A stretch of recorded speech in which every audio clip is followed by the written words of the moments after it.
Well, it's a pleasure to be with you tonight. I'm Claude Oliver, president of Tri-City Realty Group, and we just have a dynamic program for you tonight. We have Dr. Jim Guzik. He's with the Pacific Cataract Laser Institute, and we have Don Mish, former businessman over on the coast, now back in town here, a fellow Rotarian. We have an exciting project. It's giving the gift of sight to people on the other side of the world that really need this vision. And we're going to show you a video right up front, and then we're going to come back and introduce you to Dr. Jim and learn all about this project, what's really happening as we get ready to send Dr. Jim back to Ethiopia right away.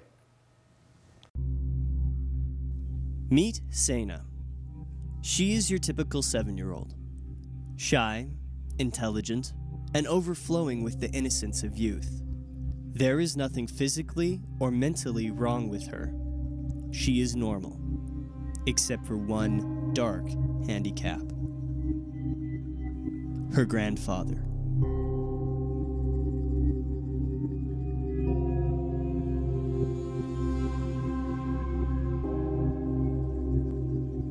Each year, hundreds of people trek along dirt paths and through the dense jungle to a small village in western Ethiopia, Dimbidolo.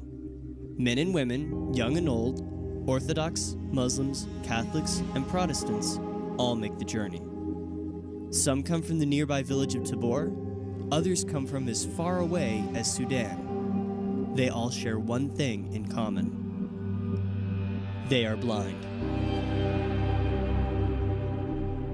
The eye clinic in Dimbidolo was founded by a Dutch priest, Father Filippo, and upon his death, the work continues through the collaborative efforts of the Daughters of Charity, Tropical Health Alliance Foundation, Rotary International, and scores of individual sponsors.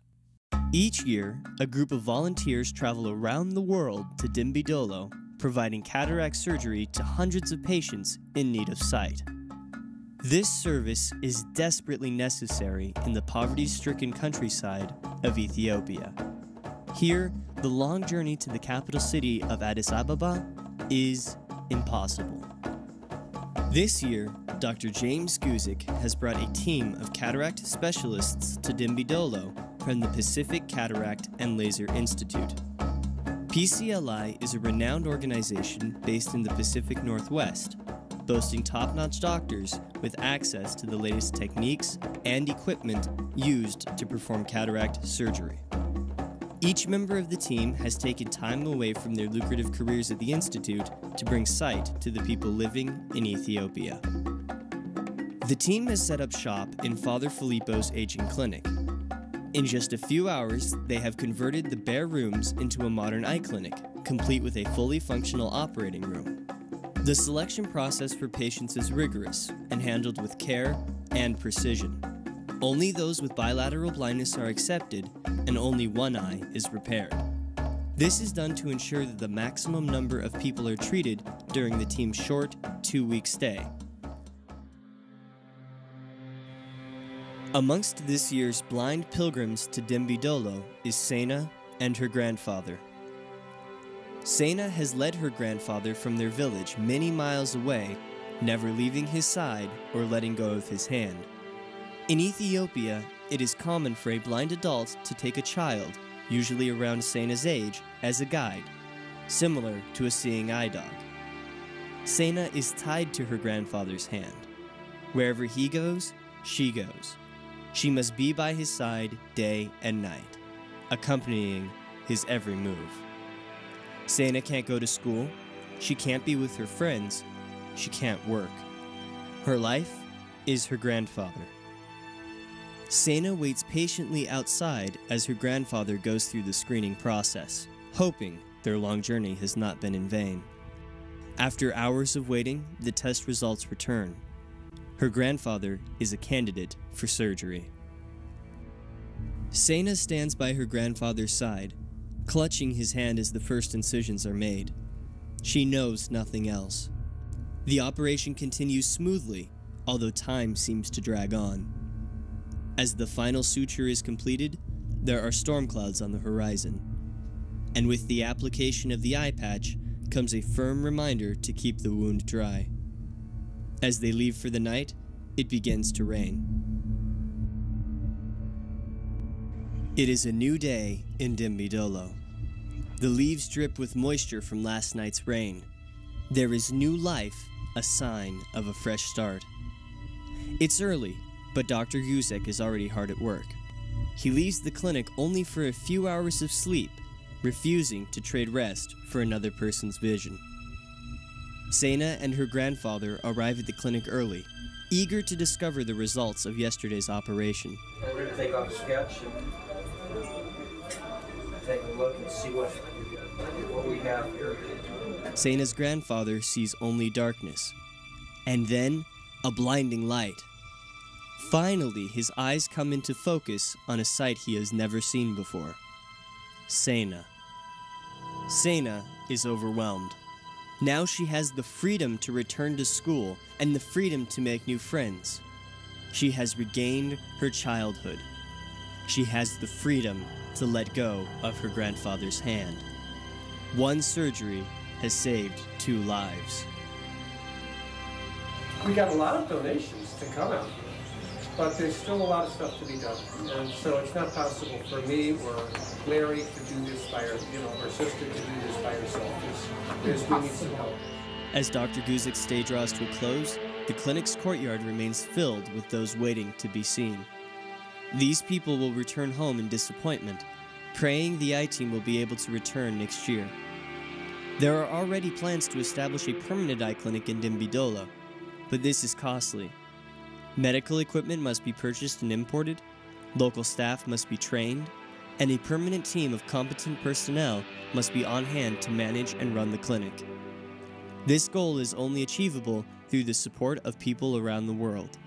To find out how you can contribute to the Visually Impaired Persons Program, and for more information, visit www.thaf.org.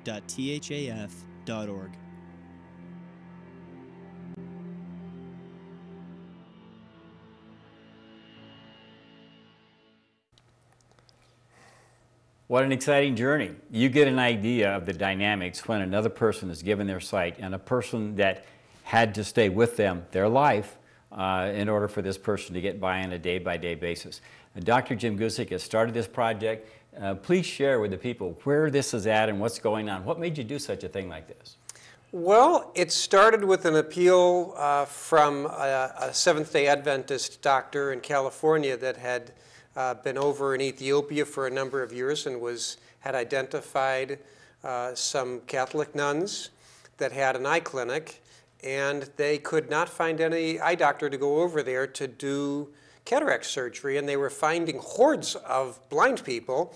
And so Dr. Larry Thomas made it his personal life mission to find an eye doctor who would go over there and help to do cataract surgery. And he searched for 3 years and he came up with nobody. Finally, he remembered, and Larry is retired now, but he remembered there was somebody in his medical school class who went into ophthalmology, and that was my boss. So he called my boss and he said, Bob, he said, I don't know whether you remember me or not, but I was in your medical school class with you. And Bob Ford said, sure, I remember you, Larry.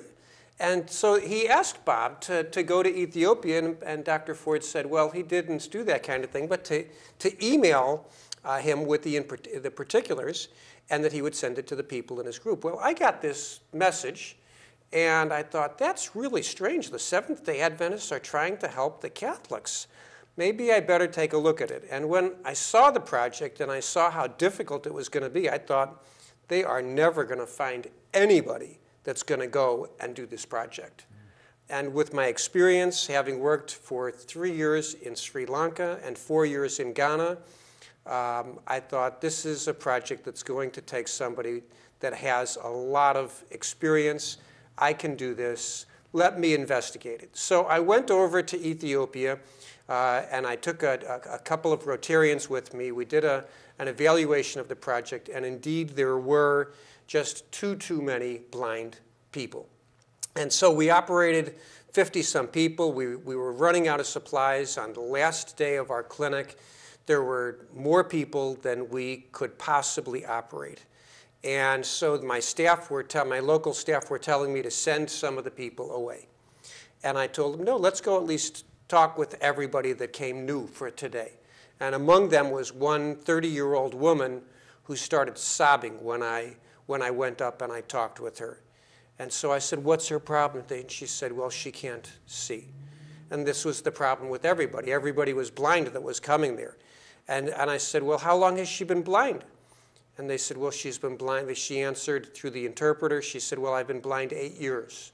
I said, well, how many children are less than, how many children does she have? They said, she has 4 children. I said, well, how many are less than 8 years of age? 2. I said, well, where was she the last 5 days? Well, she was here every day.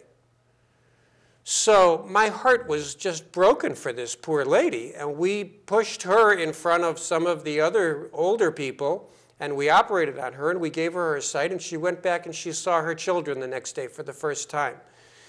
And I was so traumatized that I went back 2 more times that year, and I realized that I wasn't even scratching the surface, that we were going to have to do something more to help the blind people. So there was one national ophthalmologist for that whole western corridor of Ethiopia. How many people live there? Roughly about 2 to 3 million people, let's say about 3 million, and one ophthalmologist. And within a short period of time, Dr. Samuel is his name, he notified me that his contract was over, and as much as he wanted to continue working there, he couldn't financially find his way to stay there. So Dr. Larry and I put our heads together and decided, you know, let's think about what we should be doing here. And we really felt that God was asking us to take a big, giant leap into thin air and do something. And so we offered Dr. Samuel a contract. This isn't something that I, you know, would have ever dreamed that I would be asked to do. But, you know, we put our finances together, and we offered Dr. Samuel to, you know, give him a salary which would make it possible for him to stay there. And he accepted our contract, but of course that came with the responsibility that then he would be doing higher and higher volume surgery, and we would also have to come up with the funds for the disposables for him to do the cataract surgery, which costs about $50 for him to restore sight to one blind person. So now we started this just over a year ago, and you know, it's just fantastic. He's such a wonderful Christian, loving doctor who can speak. He's so kind to the people. And last year he did 2,806 surgeries in Ethiopia. This year, 2014, I don't doubt that he'll be over 3,000. And the project is growing, Claude. We've told Dr. Samuel that our expectations of him are not to try to do all the cataract surgeries. We want him to do as much as he can, but as he can identify nurses that have been trained in cataract surgery, they're called cataract surgeons. In Ethiopia, they have a program for that. As he identifies these cataract surgeons, if they come into the region, we want for him to go and find out how they're doing. And if there's something that they need, we would try to help them. So this past year, at a place called Nejo Government Hospital, Dr. Samuel visited Miskana. And Miskana was already planning. He had been sent for his training. He did his 3 years of training. He went back to the government hospital, and they didn't have the equipment that he needed. And he was already getting so frustrated, he was making plans to leave. So Dr. Samuel talked with him, and he sent a report to me. And within a short period of time, by miraculous means, we were able to get him a new operating microscope and a set of cataract instruments. So I'll be meeting him now. I'm leaving tomorrow to go to Ethiopia for 2 weeks. And Miskana will be coming down to Gimbi, where I'm going to be doing an eye camp. And I have a teaching microscope there, which is just wonderful. And so I'll get to work side by side. I told him he'll do some surgery, I'll do some surgery. We're going to have a really, really good time. But my hope is that maybe in about a year, he's doing 200 cataracts or 300 cataracts in a year with small incision sutureless cataract surgery.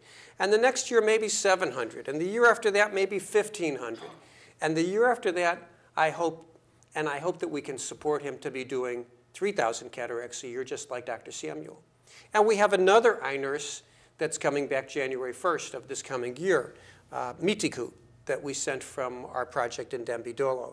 And there's another eye nurse that we think is coming, another cataract surgeon nurse, who we think is coming back to Nekempt. And so the project is growing, and the needs, when these guys can work together, it's going to make it fun for them, and it's going to be it's going to be a great thing for the local people to feel like here their people are pulling together to help to restore sight to those people who've been blind for years and years. So that's where we are. Wow, that's a fantastic journey. I know some fellow Rotarians have gone over as your surgery team. They pay all their expenses. They go in and support out. We've had some wonderful volunteers step up here in Seattle area to help support the project and some other levels like that. We want to get back to that. Well, on that point, all of the work and when I go over, I pay my own way, as everybody else does. Okay. And so for our listening audience, any money, 100% of the money, any money that gets donated, this is money that's sacred to me. And 100% of the donations end up going to Ethiopia to help restore sight to the blind. And even in parallel along that, even for the advertising, you pay for the advertising locally out of your own pocket. Right. So, folks, when you hear that statement about money going for the project, literally that comes in, that's what happens. It literally goes to restore sight. A wonderful gentleman, Don Mishka, with us today, fellow Rotarian. He's not a retired businessman by any stretch of the imagination. Please share with us why you went to Ethiopia and what it means to you. Well, thanks, Claude. I'm in the same Rotary Club as Dr. Jim, the Tri-Cities Sunrise Club, and when Dr. Jim returned from his first trip to Ethiopia, he was visually and viscerally traumatized because he had to leave so many blind people, and he came to me, and I was the international chair at that time for our club, and he said, "I've got to go back. Can you help me with some money to buy some equipment?" Or I said, "Okay, let's try that." So we made some applications for grants for Rotary, and lo and behold, we got enough money for an operating microscope. One of the other local Rotary clubs donated the teaching arm for the microscope. Right. We also had two clubs go together and buy an air conditioner, which made the operating room a lot more pleasant for Dr. Jim. And I was so touched, I said, "I've got to go." So he was good enough to take this old guy with him, and I got to do the sterilization. And in fact, in the video that you just saw, on my second trip, I saw Senna and her grandfather. I watched Dr. Jim take the bandage off of the grandfather's eye and kind of stumble around the hallway trying to find his way out, because these people that Dr. Jim operates on are stone blind, both eyes. If you can see a little bit, he won't operate on you because you're not blind enough. So out comes this gentleman, and here's Senna carrying his cane, picks up his shoes, and that man is down the stairs and out the path. I get shivers every time I think about it. That's real life. These people are just wonderful people, and that's what's happening. If I can interject. Sure. I asked at one of the eye camps, I asked one of the blind people who we had given sight to, I said, "Well, what is it like for life as a blind person?" Mm-hmm. And he told me, "Doctor," he said, "when I get up in the morning, I'm living with my son. And when I get up in the morning, my son makes me some food, and he takes me to the bathroom, then he brings me home, and then he puts a plate of food in my hand. He said, I can't see the food, but I eat it. And then my son goes to work on the farm all day. Then when my son is done, he comes home. He takes me to the bathroom. He puts a plate of food in my hands. I can't see it, but I eat it. And then I go to bed. And that's what I do every day. And so life as a blind person in the developing world is a hopeless life. And God has called me and has given me this gift to be able to restore sight to blind people. And he's also given me the gift of being able now to coordinate a whole program for Western Ethiopia, which I would have never imagined that I'd be called upon to do. But it's working so beautifully to help restore sight to people who otherwise have no hope. No amount of bootstrap psychology is going to allow a blind person to be able to save money so that they can travel to the capital and pay hundreds of dollars to be able to have cataract surgery. But we can go to them and we ask them, if you're able to contribute something, then contribute something. It's good. The usual charge at our base hospital is $13 for a cataract surgery. It's not much, but if the people can afford it, that's good. They pay for it. If they can't, they go to Sister. They say, well, I can afford $5. Well, Sister will never turn away anybody. But it's important that we ask them and that they feel they play some part in taking care of their own health. One of the things, to follow up on Dr. Jim, people want to be able to give something for the service that Jim Right. offers. He did surgery on a young woman who had an eyelid issue, and it was caused at birth.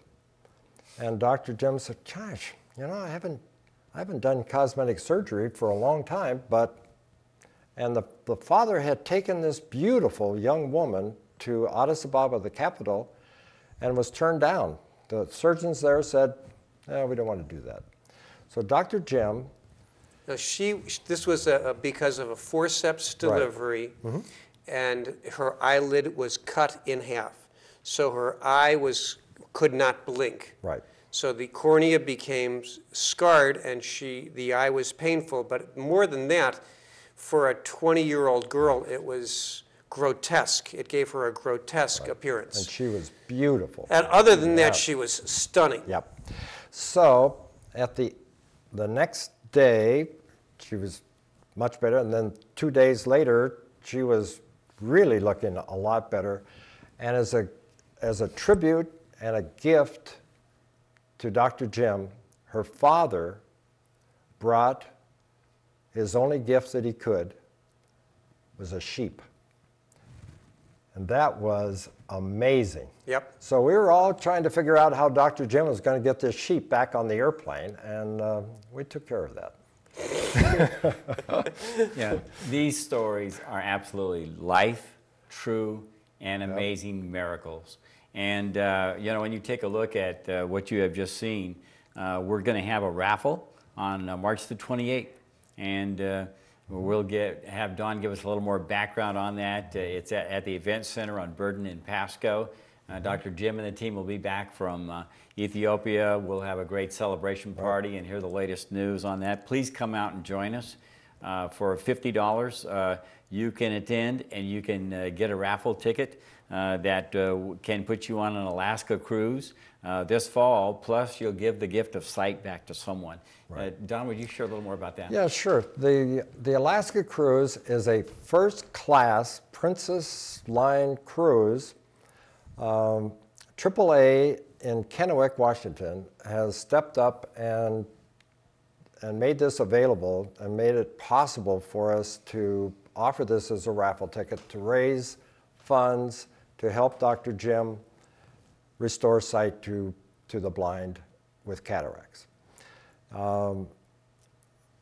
You can purchase raffle tickets either at AAA Ranch and Home In Kennewick. in Kennewick, Desert Valley Eye Center, several other optometrist offices, Pacific Cataract. and Pacific Cataract, where Dr. Jim works, of course. And then Center Vision and Pasco Vision, several other. Or if they're not interested in going to Alaska, they can just make a contribution. Oh, Those yeah. are always welcome. Right. And the $50 covers all costs of the surgery, the lens, the medicines, and the disposables. Right. This is a project that I don't like to ask people to help. No, that's where okay. you have, I- that's where you have us. But I can't do this all by myself. No. You know, it's way too big. Right. And to take on eye care for the whole western part of Ethiopia, I need help. So, but God is helping me. You know, when you jump out into thin air, you know that God is going to catch you. And He has. Well, and I thank God for that. it's exciting, and I've got to add 2 more destination stops to get your raffle tickets. One is Century 21, Absolutely. and another is Tri-City Realty Group. Even if you have to have somebody come by and deliver you the raffle tickets to buy some tickets, let us know. We will get out to do that transaction for you, whatever it takes to get this job done. Get this man and his team back to Ethiopia so the gift of sight can be restored to thousands of people. This is a world-changing project. You need to be part of it. Don't let this opportunity go by to really step up. If you want to give a larger gift with something expressed or targeted, please let us know. Thank you so much, gentlemen, for Thank you, this Jim. venture today. Thanks, Thanks, Claude. Claude. Appreciate it. Thank you.